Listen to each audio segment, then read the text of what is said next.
Hey friend, welcome to the channel or welcome back. If this is your first time here, I am Robin and I am a life coach, a licensed therapist, and I'm so happy that you are here. I hope we become fast friends. If you are a friend who has been kicking it with us, you already know what to do. Go ahead and put on some fuzzy socks, get a journal, get you something good to drink. And all of you, if you get one aha, if you get one takeaway, I am asking that you leave a comment and that you subscribe to the channel. When you subscribe and when you leave a comment, I think you already know this, it helps to amplify this video and other videos like it so that people can see some things on YouTube that are life-giving, that really help them see themselves, to help them slow their life down. Remember, over here, we're helping women just like you elevate not just what you do, but who you are. Let's dive into this conversation, girl. Now, I already tell y'all all the time, I have notes in front of me because if not, I'll chase butterflies. And we want this to be succinct and to the point.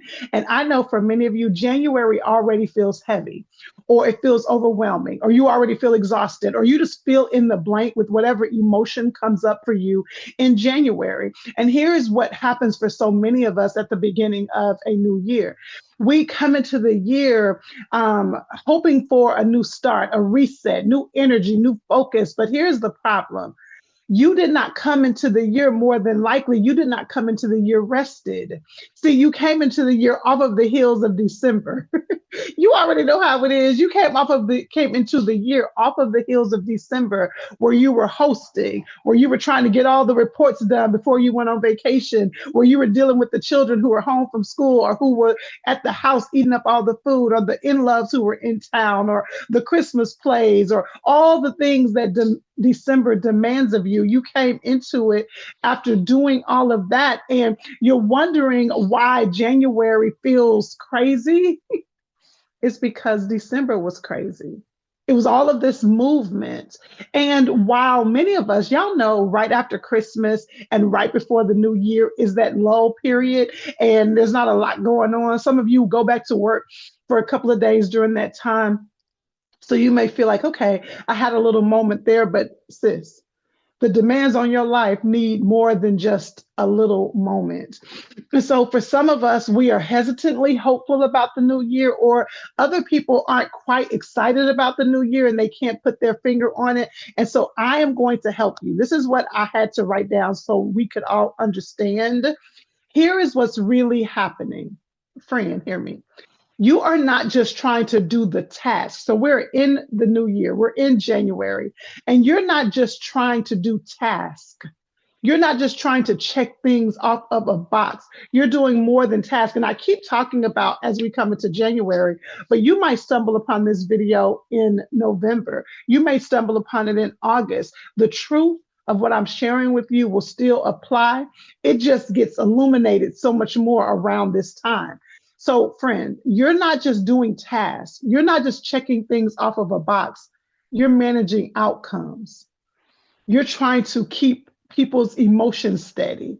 You're tracking all the details. You're thinking 5 steps ahead. Listen, right before I sat down to record this video, I went into our garage to pick up something, and there was a light flashing in the light bulb was flashing in the garage.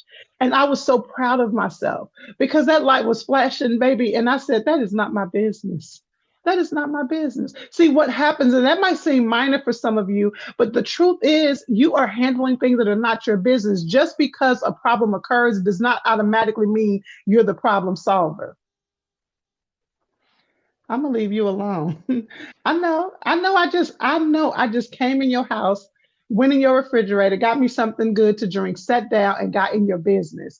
Just because a problem shows up doesn't mean that you are the problem solver. And something as small as a light bulb, see, this is what happens. You think, oh, that's not a big deal. I can get up there and take care of the light bulb. But some of you are saying, no, Robin, no, I don't. I'm not gonna get up there and take care of the light bulb, but you're going to harass somebody over and over again to do it right then. And you're going to get frustrated because they didn't do it right then. So then you're going to say, I'll just take care of myself. Or you're going to put that on your to-do list to make sure that somebody changes the light bulb. Baby, that's not my business. That's one more thing. Because imagine if I do that and then I'm managing this and then I'm managing that. And I might not be physically doing it myself, but I am managing outcomes. I'm tracking the details. You're holding emotional space. You're thinking 5 steps ahead. You're trying to do this and you're trying to do that. And you're wondering why you are exhausted. It is because you never get real time off. You never really pause. You don't clock out from all of those things you are keeping in your head. And so I need you to add some that's not my business things to your list. That is not my business. And so what does this mean? It means that even when your body is resting, your mind stays on duty. Even when your body is resting, your mind stays on duty. And that's why peace feels out of reach because you're never off duty. You're always managing and considering something. So I want to give you 3 simple truths that may help. I've been doing that a lot lately because I want to name for you what is going on. So if this year already feels heavy or overwhelming, or you're just unsure, you feel a little bit off, you can't put your finger on it, here are 3 reasons why. Number 1, rest does not work if your mind never stands down. Rest will not work if your mind never stands down. In my quiet time, the last couple of weeks, I have been really leaning in to a prayer of relief for many reasons. Lord, I just need some relief. And so I looked up the word relief. And first of all, this is what I do with Bible study. I look up the most random words to understand what is my soul really asking for. And so when I looked up the word relief, it says to be released from duty. And so you're wondering why you can't rest. It's because you cannot rest if your mind never stands down. Now, some of you are saying, Robin, I scroll on TV, I scroll through social media, I'll take my nap, and you're wondering why it's not helping. And this is the truth I want you to hear. Mental rest is not the absence of activity. Let me say it again. This is what I want you to hear. Mental rest is not the absence of activity. It's the presence of trust. Hear me. Mental rest is not the absence of activity. It's the presence of trust. See, many of us have unintentionally divorced rest and trust, but the two are married, particularly for women of faith. The two are married. Rest and trust go together real bad. Rest and trust go together real bad. In other words, many of us were taught to rest physically, but we were not taught how to incorporate a true trust. Listen, the Bible commands Sabbath. It commands Sabbath. In other words, God commands Sabbath because rest is an act of trust. One of the books I read a couple of years ago, it's called Rest is Resistance. Now, homegirl, I'm surprised she's not on the cover of the book like this, right? She is definitely pushing against the grain, right? But Rest is Resistance is a really good book because the concept of it, or the conversation around it, is that rest is not a luxury. Rest is not something that's optional. And honestly, again, biblically, it is a mandate. And when we do not marry rest and trust, we wonder why we never fully find the peace. You cannot rest if you do not trust. Scripture does not invite you to just lay things down. It doesn't invite you to just put it down nicely. The Bible commands you to cast your cares. And many of us never get released from the weight because we are not releasing and trusting. Your mind doesn't rest because it still feels responsible for holding everything together. So if January already feels some kind of way, if you're already like, or some of you are resisting, some of you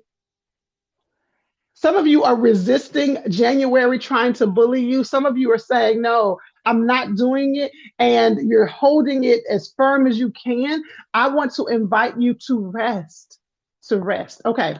Hey, friend, let me jump in here real quick. Now, if what I am talking about in this video is starting to feel familiar to you, you know, that internal restlessness, that sense that something is off, even when your life looks fine, that is exactly the kind of conversation I walk you through in Elevate Your Life in 30 Days. Girl, I'm not adding more to your plate with Elevate. It's not about doing more, but I'm helping you name what you're carrying, help you understand why peace sometimes feels elusive, and how to live your life in a way that feels settled and grounded, even when things aren't necessarily changing around you. If you want that kind of clarity, then I got your back. The link is below for Elevate Your Life in 30 Days. Now, let's get back to the conversation. Number two, remember, I'm going to give you three truths that I want you to hold on to. Number one is rest doesn't work if your mind never stands down. And some of you are saying, Robin, I take naps all the time. I sit and look at mindless TV, but you are not incorporating a true trust, asking God to come in and allowing you to trust Him with all that's going on. Your mind is still running all the things. Okay. Number two, this is, girl, lean in with this one, okay? Productivity is not going to fix misalignment. I'm going to spend some time here. Productivity is not going to fix misalignment. Hear me. When something feels off internally, many of us respond with productivity. When something feels off internally, we respond with productivity. We organize, we plan, we try harder, we add systems, we become more disciplined, we drink our water and try to mind our business.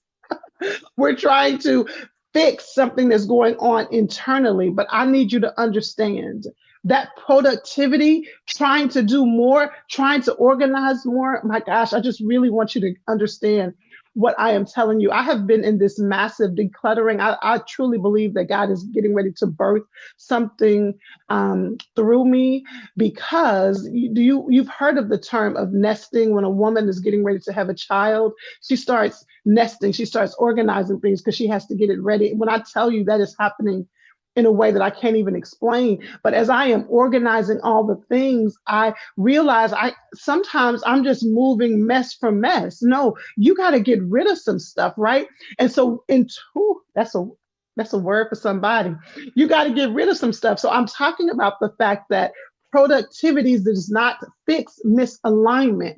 And when something feels off internally, you start trying to fix things externally. You start trying to add more systems. You start trying to do more. You're just moving mess for mess. And sometimes it's really not about moving things around. It's about dealing with what's going on internally. And internally, some things may need to be let go. Because here's the thing, productivity helps you execute better. It does not help you question whether what is happening still needs to be happening. Productivity does not help you determine if this is still working for my life. Productivity does not help you determine if I need to add this, release this, do this, stop doing this. Productivity does not deal with when your life is misaligned. Listen, doing all of the activities to try to make things make sense is not going to help you pay attention to your life. You have to slow down. This is why I preach pause and pay attention, pause and pay attention. You have to slow down and say, is this still working for me? Is this still necessary? What do I need more of? Hey, friend, where do I need more support? What do I need to say is no longer my business? Misalignment means when you are misaligned, I want you to add that word to your vocabulary this year. I want you to sit with, where am I misaligned? When you are misaligned, it means your energy, your values. Have you named your values? Your energy, your values, your capacity, and your responsibilities are no longer in agreement. Think about all four of those things. Your energy, where you're putting your effort, your values, what matters most, your capacity, what you can actually handle, and your responsibilities, the things you are handling. When all of those things are not integrated and are not in sync, you will be misaligned. Friend, we could just stop right there. There's so much just in that, but I want you to hear this. You can have a very productive life, but be productive in a life that no longer works for you. So, what happens is when you feel unsettled and your response is to do more, what you're doing is trying to outwork a truth that you need to acknowledge. I told you I was going to spend some time there. But again, that's why I preach pause and pay attention, pause and pay attention. You can be busy in a life that is no longer aligned with who you really are or who you really want to be. All right, friend, let's go on to truth number 3. Awareness feels scary, but avoidance costs more. So let's look back over our notes. So first we talked about the fact that rest doesn't work if your mind won't stand down. Rest doesn't work if you won't settle your mind down. How do you say, Robin, how in the world do I settle my mind down? You bring trust into the equation. Then number 2, productivity is not going to fix misalignment. If your life is no longer aligned with who you are, who you want to be, all the productivity, trying to organize all the things, it is not going to work. And then lastly, awareness, all this that I'm talking about, awareness feels scary, but avoidance is going to cost you more. I want to talk about awareness because many women resist really looking at their lives. I get into a tug of war with so many of the women that I work with because I'll simply ask, so tell me, why do you feel like you have to do that? Why do you feel like you have to say that? Why do you feel like you have to keep doing that? When I ask those questions, there's a tension that comes up because they have convinced themselves that they have to do it. And really, they don't understand that they are doing just what they saw their mother do, or they're doing what they saw their grandmother do, or they're doing what they believe society tells them that they should do. And there are some things that are a woman's responsibility, particularly if you're a woman of faith. But what that is not what we often believe it is. And I am not telling you to get rid of everything Mama them did, because Mama them had some wisdom, that has wisdom. The Bible says let the older women teach the younger women. But sometimes we are holding on to things because we are convinced it's what it has to be.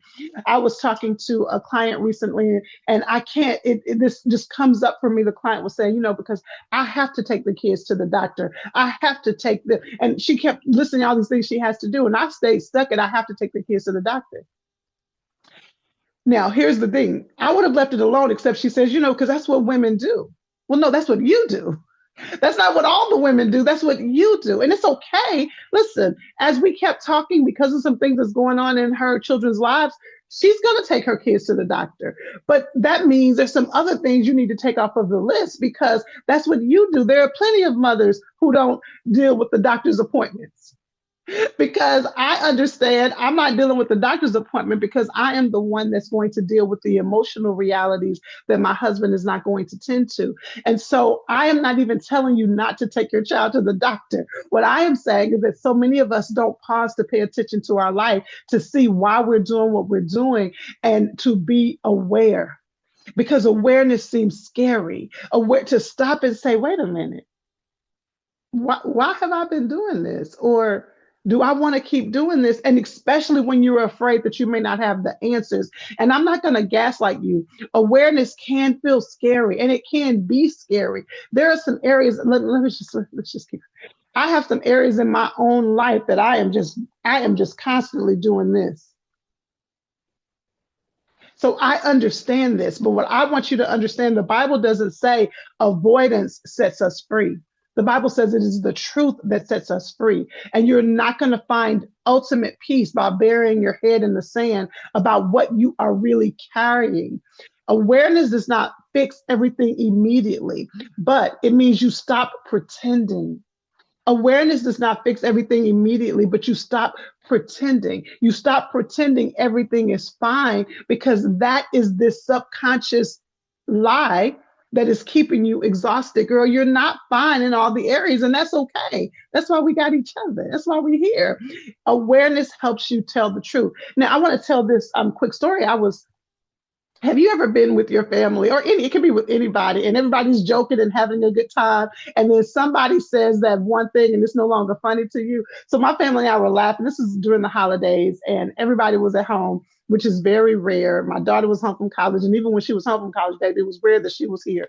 So everybody was in the same space and we were laughing. And I was talking about something that I had to do. And my children were like, Mommy, you ain't got to do that. You just feel like you got to do it. Nobody's even asking you to do that. Well, in that moment, I jumped serious. See, if I stop doing all the things around here, your feelings are gonna get hurt. Y'all don't even know everything I'm doing. Let me stop. Maybe my feelings got hurt. But the truth is, I've been sitting with that because there are some things that I have deemed important. There are some things that I've decided are necessary and they have to be, but it may not be as important to my family anymore. It may not matter as much to them. And hear me, there are certain things, like one of the things I do all the time, this is not an example of this, but I just want to use this to hopefully shine a light. When my children come home after they've been gone away for 3 days, I've decided it has to be 3 days or more. If they've been gone 3 days or more, baby, I'm gonna make a sign. There's gonna be some kind of sign, there's gonna be something, welcome home. Baby, I'm gonna keep doing it. They don't care. I am very clear that they don't care. But what I do know is when they are 30 and they have their own children, when they are 35 and they're looking back on memories, this is going to be a fond memory and it's something I really enjoy doing. But what if that was something that I was doing that I felt like I had to do? It takes the joy. Oh, I got to do this. There are some things on our list that we're doing that our families or the people in our life are saying, hey, that's just what we just let you do that. But you're adding that to the list of all the things you have to do. And when my family said that, I sat with it. And I want you to sit with it because I see it, like I said, with so many women that I work with. When I start trying to take some of the things, let me just hold it for a minute. Don't give it up all the way. Let me just hold it. They're very resistant. And so I want you to understand that sometimes you have to slow down and say, why am I still doing this? Who decided that this was so important? Is this actually required, or have I just decided it is what I want to do? I want you to understand that you have to pay attention. You don't have to pay attention. You see how I corrected my language? You don't have to pay attention. But when you don't pay attention, there is an undercurrent that keeps you unsettled. All right, friend, that's it. I hope this video helped you. If it did, go ahead and send it to somebody and then set up a time for the two of you to talk through it. This is how we hold each other accountable. And you all, this is what we do in Elevate Your Life in 30 Days. Elevate Your Life in 30 Days is an audio experience that helps you slow down every day for just 5 minutes a day. Girl, you can find 5 minutes a day to just look at your life, to pay attention to your boundaries, pay attention to what you're doing, pay attention to your decisions, help you understand how that childhood stuff is coming up, help you understand the way you think. Yes, all of that in just 5 minutes a day. Elevate Your Life in 30 Days is available. Click the link in my bio and make sure you are in the description and make sure you subscribe to the channel and let me know your takeaway from this conversation. I'll see you next time.